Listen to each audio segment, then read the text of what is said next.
ବାହାଘର ବରଯାତ୍ରୀ ପାଇଁ ରାସ୍ତା ଜାମ୍। ପାଖାପାଖି 1 ଘଣ୍ଟା କାଳ ଗୁରୁତର ରୋଗୀଙ୍କୁ ନେଇ ଫସିଲା 108 ଆମ୍ବୁଲାନ୍ସ।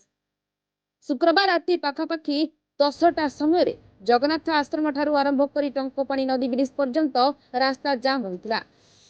ସାଧାରଣ ଲୋକ ନାହିଁ ନଥିବା ଅସୁବିଧାର ସମ୍ମୁଖୀନ ହେଉଥିବା ନଜର ଆସିଥିଲା।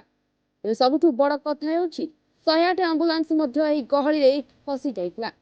सूचना अनुसार जगन्नाथ आश्रम ठारू आरंभ कर टंकमाणी ब्रिज पर्यंत रास्तार उभय पटे विभिन्न मंडप गढ़ी उठिछि। आसंता काली बाहाघर शुभ दिन थिबा बेले प्रसेसन एवं बरयात्री द्वारा रास्ता संपूर्ण जाम होइतिला।